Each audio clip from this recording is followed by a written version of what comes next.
figuring out this whole juice cleanse thing. When you do a juice cleanse, when you get off a juice cleanse, do not go directly to Mexican food. Okay. I went on the 3-day juice cleanse and I lost 11 pounds, and then I went right to Mexican food. And I mean, I went to different levels of Mexican food. I went Chipotle, then I went legit Mexican food, and I gained 10 pounds. So I started a 5-day juice cleanse yesterday. I weighed myself this morning and I lost 6 pounds. Good God. 6 pounds after 1 day. I know, but I feel great. And when you get on the scale and you see that number, it just puts you in a great mood. It doesn't matter what's going on in the world or in your family, in your life. I'm down 6 pounds. You're like, man, I just feel so great. I'm down 6 pounds. And then I'm just doing the math. If I lose 6 pounds every day for the next 5 days, that's 30 pounds. If I'm down 30 pounds, I'm in my goal weight. Bam. All in a week. Yeah, by Less Friday. than a week, yeah. You know It's what's crazy. weird is like I could see that happening with Me you, too. Jajay, but only like with you. Well, You're different. so we'll see. And it was hard yesterday because like my wife made dinner. Fortunately, my son Dutch was at a friend's house watching that college basketball or football game, Yeah, right? football. Yeah, and so National championship. Yeah, so whenever the family's like not together, there's excuse like I don't have to sit at the dinner table with everybody. You know, like my wife made dinner and everyone's sitting there eating and I'm on a juice cleanse. So I sat down, I like drank my juice as they all ate this incredible meal that smelled great and I was staring at it. And then I'm like, gotta go. And I got up and left. You know what I mean? Because you can't, it's too tempting to sit there, you know? Yeah, that's it. But, and as far as the juice hole term Rich came up with for me when I'm on a juice cleanse, I kind of felt that coming last night because I'm sitting there, I'm trying to give Bridgerton another shot. So I'm trying to watch Bridgerton. My son Kemp comes in the room, changes it to the Phoenix Suns versus the Wizards, and then changes it to this college football game, and then changes it back and forth. So then I'm like, forget it. I'm going to my room to go watch Bridgerton, which I just cannot get past. What? I just cannot. I'm watching it. Where are you? I'm still in episode 1. I'm still 15 minutes in. I can't even get 15 minutes. Are you the same way, Kyle? I watched the trailer again and I just couldn't hit play. Really? I'm so That's surprised. just the trailer. And I know, I feel like this show has me written all over it. I love the, stuff like that usually. But I never got in. It reminds me a lot of, what is that show? Downton Abbey. Yes, it reminds me a lot of that. And I could never get into that. And I think that's what's mentally blocking me for some reason. It's probably a little bit of that and a little 50 Shades of Grey. You just got to Yes. combine I the liked two. 50 Shades of Grey, though. Well, so far there's no sign of 50 Shades of Grey.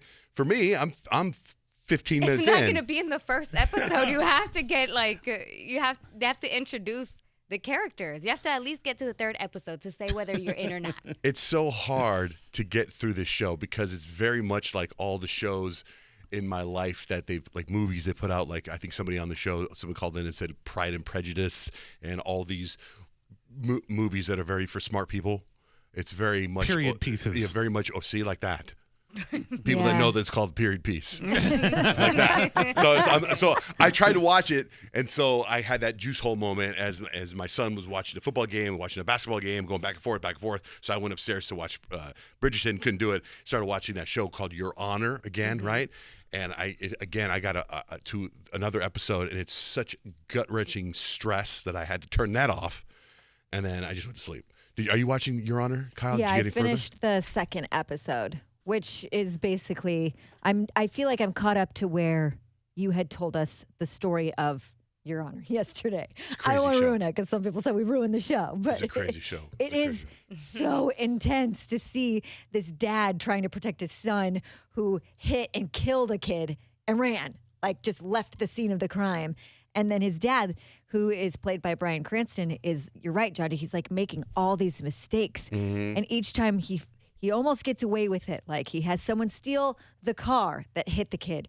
And then the kid who steals the car gets pulled over. And so now the cops have the car and he is notified. He goes to pick the car up. He's about to leave and the car goes over a speed bump and a piece of the motorcycle from the kid that he hit and killed popped out from under the car, and it's like busted. So then It's so the car, stressful. it's like, oh. It's definitely going to win a bunch of awards whenever that part of the season comes around for TV awards. So I got to tell you something. We've talked on the show many times about, I think how Kyle and I have very similar things about piles. I definitely have piles of my stuff all over my house, right? In fact, for years in my closet, I had 3 or 4 piles of my clothes. When I walk into the kitchen in my house, I have a pile of stuff, and my wife's got so frustrated. She's moved the pile of stuff into a basket of stuff, and now another pile has been created. And now she jokes about my piles. I have piles all over my house. Somebody sent me this TikTok video yesterday that a psychiatrist put together. Oh, I saw it. You did? I did. It's about ADD people, right? Yes. Well, I was going to let me present it. So this is the TikTok video. It's up on audio page 1, no?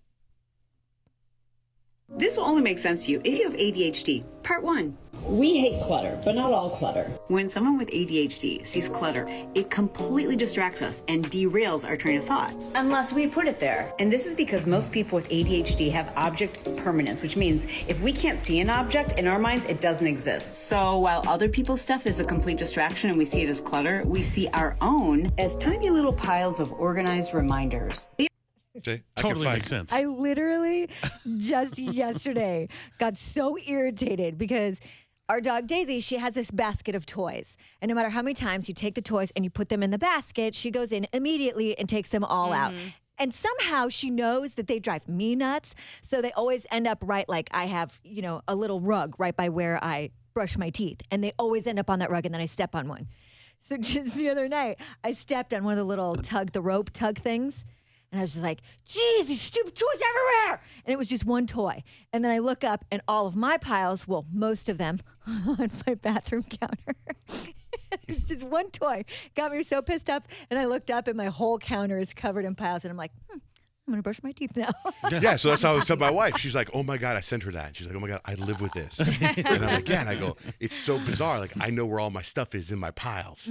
Like, I need to find a pair of sunglasses. For something. I know exactly where it is. I know what pile is in. I know everything. But somebody else's piles, like, this is crap. Clean up your area. Like, I know exactly where it is. So it was an interesting little. That's so stressful. I'm telling you, you should finish watching the Minimalist on Netflix, that documentary, how less is now and how it's better to live a simple life and to have less, and you'll feel relieved and you won't really put value on a lot of things and you put more value on the things that matter. You should really finish watching that. I actually thought about that this morning when I was jumping on my trampoline. I was looking at this shelf of all these shoes that I don't wear, and I was like, I should get rid of these shoes. I know whenever I haven't worn some of these shoes in years, so I should get rid of them. Yeah, I made my sister watch that documentary and they're cleaning out their garage. It was like, it's changed their life right now. So they're on a mission to get rid of all kinds of stuff in their house. And you'll never miss it. Trust me. I throw away I disagree. everything. I disagree. You need to watch that Every documentary. time I throw something away, I end up needing it, and I go, this is why I don't throw things away. Like I've had that happen so many times where I finally agree with you. part with something, and I go, dang it, I got rid of that. Well, Like see, that. I have this thing where I have this like denial that I have ADHD. And then even though I've had a psychiatrist tell me that I have it, and even though my sister told me I had it my whole life, and so I try to, I don't necessarily believe it. But then this video that I just played for you, the next video, she says there's 7 types of ADHD, and she goes over all 7. So I haven't, Interesting. I haven't figured out if I do have it, which if I do, I think it's very mild.